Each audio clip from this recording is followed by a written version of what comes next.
भाग 25। सोनम और अमित को बहुत देर के बाद नींद आई। दोनों ही एक दूसरे के साथ को महसूस कर रहे थे और इस बात से खुश थे कि आने वाले कल में सब कुछ अच्छा होगा। पर क्या सच में सब अच्छा होना था? यह तो आने वाले कल में ही पता चलना था। सुबह सोनम नियत वक्त पर अपने कॉलेज के लिए निकल गई। बस स्टॉप से कुछ दूर पहले ही उसे डॉक्टर साहब अपनी राम प्यारी के साथ खड़े मिल गए। दोनों के ही चेहरे पर एक दूसरे को देखकर प्यारी सी स्माइल आ गई और सोनम डॉक्टर साहब की राम प्यारी पर सवार होकर अपने कॉलेज के लिए निकल पड़ी।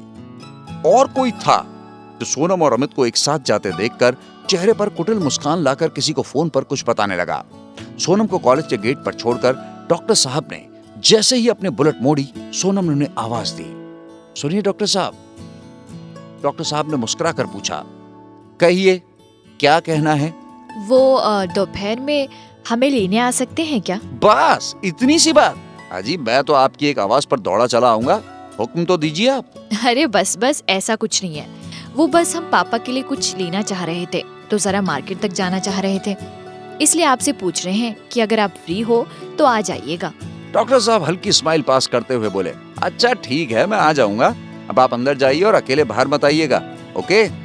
सोनम ने भी मुस्कुराते हुए उसे गुड बाय बोला और भीतर चली गई। उधर कॉलेज के उस तरफ अजीत अखबार की ओट से दोनों को और खास तौर से सोनम को ही देख रहा था और कुटिलता से बोलता है कि डॉक्टर साहब कब तक और कहां सोनम को बचा पाओगे मुझसे? और कुछ दिन रोमांस खेल लो, फिर मैं खेलूंगा स्पेशली सोनम जी आपसे। सच में बहुत मजा आएगा। इतना कहकर उसने एक जहरीली मुस्कान छोड़ दी। घर पर सोनम के पापा ने अपने घर फोन किया और बड़े भैया और सोनम की माँ से बात करके सब कुछ बता दिया। वो लोग पहले तो हैरान हो गए कि आप तो वहां सोनम के हालचाल लेने गए थे, पर ये सब कब और कैसे डिसाइड कर लिया? सोनम के पापा ने बड़े भैया को सब डिटेल में समझा दिया और कहा कि यहाँ पंडित जी से नंद किशोर जी ने दोनों की कुंडलियों को मिलाकर देखा है। बहुत खूबसूरत जोड़ा बन रहा है उन दोनों का और पूरे 28 गुण मिल रहे हैं। पंडित जी ने 2 दिन बाद का सगाई का मुहूर्त निकाला है, इसीलिए तुम अपनी माँ से बोलकर जो भी जरूरी सामान लगे उसकी लिस्ट बनाकर आज ही मार्केट चले जाओ और जीत के साथ मिलकर खरीदारी कर लो और आज शाम की गाड़ी से ही सब लोग आ जाओ। और उधर से बड़े भैया ने जी ठीक है मैं सब इंतजाम करके आपको बताता हूँ कहकर फोन रख दिया। बड़े भैया ने वहां भी सबको सोनम और अमित का रिश्ता तय होने की बात बताई तो सब बहुत खुश हुए और खुशी खुशी सगाई में शामिल होने की तैयारियों में जुट गए। शाम को सोनम जब घर आई तो पापा ने पूछा कि आज देर से आई है गुड़िया? सोनम ने कहा कि हाँ पापा, वो हम मार्केट निकल गए थे वहीं से, इसलिए थोड़ी सी देर हो गई। पर बेटा आपको अकेले जाने की क्या जरूरत थी? आपको हम सब ने अकेले जाने के लिए मना किया है, नंद किशोर जी बोले। नहीं अंकल जी, हम अकेले नहीं गए थे, वो हम डॉक्टर साहब के साथ गए थे। सोनम ने धीरे से कहा। फिर ये बिट्टू कहाँ रह गया? अंदर नहीं आया? उन्होंने पूछ ही लिया। हाँ, वो हॉस्पिटल से फोन आ गया था तो वो हमें घर के बाहर छोड़कर मेडिकल कॉलेज चले गए हैं। सोनम ने सबको बताया। अच्छा ठीक है सोनम बेटा, तुम फ्रेश होकर आओ, मैं सबके लिए चाय बनाती हूँ, राधिका ने कहा और सोनम जी ठीक है कहकर अपने रूम में चली गई। राकेश जी सोनम के लिए सबकी इतनी फिक्र देखकर हैरान रह गए और सोचने लगे कि मेरी लाडो बड़ी भागो वाली है जो उसे इतना अच्छा वर मिल रहा है। कुछ देर बाद सोनम जब किचन में आई तो चौंक गई। ये सब क्या है आंटी जी? इतनी ज्यादा सब्जी क्यों काटी है आपने? और ये सब क्या है? इतना सारा तामझाम किस लिए? राधिका ने उसे चाय का कप पकड़ाते हुए कहा कि पहले चाय पियो, फिर मेरे साथ किचन में हेल्प करवाओ। ये जो भी है वो सब तुम्हें पता चल ही जाएगा। सोनम ने चुपचाप चाय पीने में ही अपनी भलाई समझी और उधर राकेश जी, नंद किशोर जी और राधिका दादी के साथ मिलकर अगले 2 दिनों के लिए प्लानिंग कर रहे थे। सब ने मिलकर डिसाइड किया कि सगाई घर में ही होगी और कैटरिंग के लिए घर के पीछे वाले बैकयार्ड को इस्तेमाल किया जाएगा। नंद किशोर जी सगाई में कोई कोर कसर नहीं छोड़ना चाहते थे। आखिरकार उनके इकलौते होनहार लड़के की सगाई थी और वो भी उस लड़की के साथ जिसे कि उन्होंने देखते ही डॉक्टर साहब के लिए पसंद कर लिया था। किचन में से आज इतने तरह तरह के पकवानों के बनने की खुशबू आ रही थी कि नाक ने भी सूंघने से इनकार कर दिया था कि भाया अब और कौन ही सूंघा जा सके हमारे से। सोनम राधिका की हेल्प तो करवा रही थी, लेकिन आज उसे राधिका के चेहरे पर जो स्माइल थी वो समझ में नहीं आ रही थी। इतनी सारी डिशेस देखकर वो गैस लगाना भी भूल गई कि जो भी खाने में बना था वो सब उसके घर वालों की पसंद के हिसाब से ही तो बना था। देखते ही देखते रात के 9:30 से भी ज्यादा बज गए। पर हद है, आज ये डॉक्टर साहब भी पता नहीं कहाँ रह गए हैं। अभी तक तो आ जाते थे, पर आज इनका कोई अता पता ही नहीं है। सोनम ने मन ही मन कहा, और आज सब कुछ अजीब क्यों हो रहा है, या फिर हमें ही अजीब लग रहा है। ऐसा लग रहा है जैसे सब हमसे कुछ छिपा रहे हैं, यहाँ तक कि हमारे पापा भी। सोनम ने किचन में एक लास्ट बार चेक किया कि सब ठीक है ना, और फिर वो जैसे ही अपने ऊपर रूम की तरफ जाने को मुड़ी, उसके कानों में गाड़ियों के हॉर्न की आवाज पड़ी, और वो वहीं रेलिंग के पास खड़े होकर देखने लगी कि इस वक्त गाड़ी से कौन आया है। और फिर एक एक करके पहले नंदकिशोर जी की सफारी अंदर आई, और फिर डॉक्टर साहब की अमेज। ओह, तो डॉक्टर साहब इसीलिए अभी तक घर नहीं आए थे, क्योंकि वो तो किसी को लेने गए थे। पर डॉक्टर साहब कब आए थे वापस, और बुलेट छोड़कर अपनी अमेज को कब ले गए? आज तो सच में सोनम को चक्कर आने वाला था कि आज हो क्या रहा है। वो इतना बिजी था कि डॉक्टर साहब घर पर आकर अपनी बुलेट को खड़ी करके अपनी 4 पहिया की गाड़ी ले गए, और उसे पता भी नहीं चला। पर असली सस्पेंस तो भी बाकी था सोनम के लिए। नंदकिशोर जी की गाड़ी में से एक एक करके उसके बड़े भैया, भाभी, छोटे भाई भाभी और माँ बाहर आई, और वो सब इधर उधर आपस में देखकर हैरान हो रहे थे कि कितना बड़ा घर है। और अभी तो वो सिर्फ घर की एंट्री पर ही खड़े हैं, और सामने हरा भरा लॉन था, जिसके बीच से आरसीसी की इंटरलॉकिंग करते हुए एक सर्पिलाकार रास्ता बना हुआ था, जो लॉन को 2 हिस्सों में बांट रहा था, और यही रास्ता अंदर मेन बिल्डिंग तक भी आ रहा था। इससे पहले वो कुछ और देखकर हैरान होते, नंदकिशोर जी ने सोनम के बड़े भैया से कहा कि आओ बेटा अंदर चलो, और वो लोग झेंपते हुए अंदर की ओर बढ़ गए। और सोनम के लिए दूसरा सस्पेंस डॉक्टर साहब की गाड़ी से निकला, कृपा और आदित्य। बस अब तो बहुत हो गया। इतना बोलकर सोनम ने खुद की ही चूंटी काट ली और आउच करके चिल्ला पड़ी। उसके ऐसे चिल्लाने पर सबका ध्यान उसकी तरफ गया, तो माँ, जो अभी तक उसे ही ढूंढ रही थी, सोनम की तरफ भाग कर आ जाती है और उसको गले लगाकर बोलती है, क्या हुआ बेटा, तू ऐसे क्यों चिल्लाई? और सोनम बिना उसकी बात का जवाब दिए कहती है कि इसका मतलब आप सच में यहाँ सब हैं? सोनम की बड़ी भाभी उसके पास जाकर कहती है, हाँ दीदी, बिल्कुल हम सब ही हैं, कोई भूत वूत थोड़ी है। तभी पीछे से कृपा भी आ जाती है और कहती है कि हाँ जी, मैं भी सच में ही हूँ। और मैं भी पीछे से आते हुए आदित्य ने कहा। अब तो सोनम की हैरानी का कोई ठिकाना ही नहीं रहा, और सबको हैरान होकर बस देखे ही जा रही थी। वो कुछ बोल भी नहीं पा रही थी। तभी राधिका ने सबको अंदर चलने के लिए कहा, और सोनम से कहा कि अब तुमको तुम्हारे सवालों के जवाब मिल गए ना?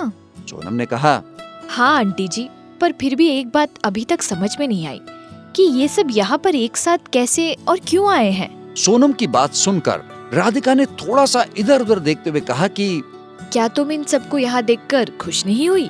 सोनम ने कहा, नहीं आंटी जी, ऐसी बात नहीं है, हम बहुत खुश हैं, पर फिर भी। तब राधिका ने उससे धीरे से कहा कि ये एक सरप्राइज है, उसके लिए तुम्हें थोड़ा इंतजार करना पड़ेगा। और वो हंसते हुए अंदर चली गई, और सोनम ने ओह नो, फिर से एक और सरप्राइज कहकर अपने सर पर एक हल्का हाथ मार दिया, और वो भी अंदर की तरफ चली गई। सोनम ने राधिका के साथ मिलकर सबको नाश्ता सर्व किया, और फिर वो भी सबके साथ बैठकर गप्पे लड़ाने में बिजी हो गई। तभी कृपा ने सोनम से कहा, जरा मुझे एक ग्लास पानी तो देना सोनम। सोनम ने कमर पर अपने दोनों हाथ रखते हुए कहा कि ले लो अपने आप, हम नहीं देंगे। कृपा ने राधिका और सोनम की माँ की तरफ देखते हुए कहा कि देखो माँ, आंटी जी, ये सोनम मुझे पानी नहीं दे रही है, इससे कहिए ना मेरे लिए एक ग्लास पानी ले आए। आखिरकार मैं इस घर में अब रिश्तेदार की तरह आई हूँ। सोनम ने कहा कि ओए रिश्तेदार, ये अपनी धौस कहीं और जमाना, हमसे पानी मंगवाना है तो प्लीज कहो पहले, तब सोचेंगे हम। और कृपा ने नाटक करते हुए प्लीज कहा, तो सोनम हंसते हुए बोली, रुको, हम ला रहे हैं। और वो उसके लिए पानी लेने चली गई।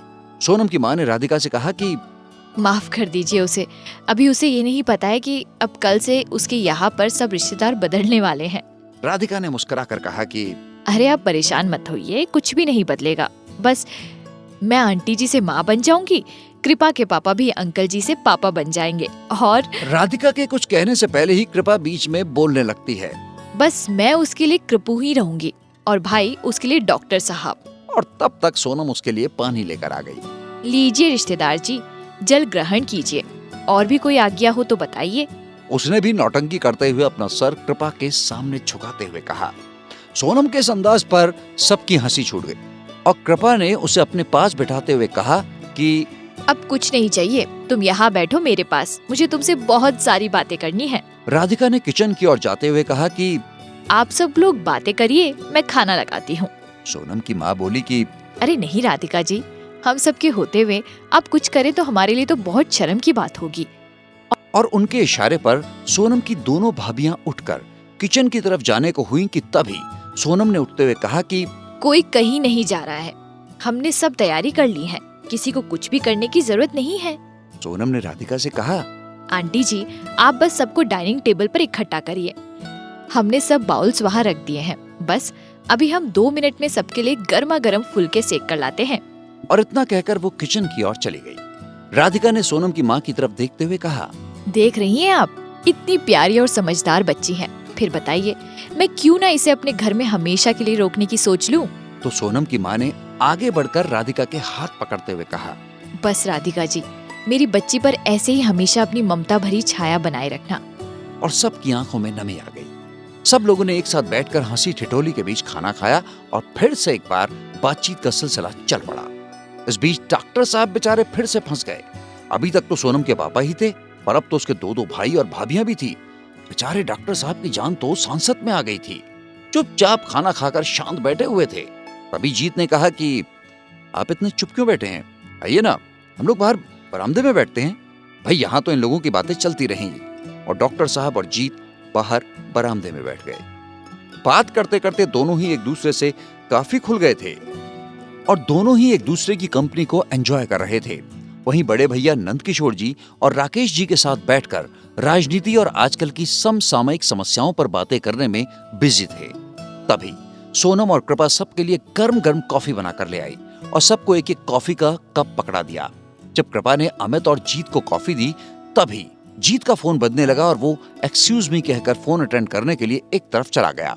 मौका देखकर अमित ने कृपा से कहा कि यार कृपू, मुझे सोनम से बात करनी है और ये महफिल तो उठने का नाम ही नहीं ले रही है।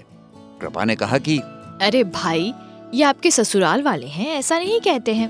अरे यार प्लीज इरिटेट मत कर, सुबह से एक बार भी बात नहीं हो पाई है और उन्हें कुछ दिखाना भी है तो प्लीज उनको बोल ना कि मुझे ऊपर वाले रूम में मिले आकर। अमित ने उसकी चिरौरी करते हुए कहा। कृपा ने कहा कि ठीक है भाई, पर याद रखना कि इस सब का अलग से और बहुत तगड़ा नेक चाहिए मुझे। अच्छा बेटा, तो अब मुझे तू इस तरह से ब्लैकमेल करेगी? ये दादी कम थी क्या जो तू भी मुझे परेशान करने आ गई? पर चल कोई नहीं, तू भी क्या याद रखेगी किस दिलदार भाई से पाला पड़ा था। कृपा ने सोनम के कान में जाकर कुछ कहा तो सोनम ने अगल बगल देखते हुए डॉक्टर साहब की ओर देखा तो डॉक्टर साहब ने उसे ऊपर जाने के लिए इशारा किया। जब सोनम ने इशारे में मना किया तो डॉक्टर साहब ने अपने दोनों हाथ जोड़कर उसे इशारे में ही प्लीज कहा तो सोनम को हंसी आ गई और वो हंसते हुए राधिका, माँ और भाभियों के बीच में जाकर बैठ गई। आज की कहानी बस यहीं तक। आगे की कहानी सुनने के लिए सब्सक्राइब करो इस चैनल को और आने वाले एपिसोड्स की जानकारी पाने के लिए प्रेस करो बेल आइकॉन। तो जल्दी से आगे की कहानी सुनो कुकू FM ऐप पर।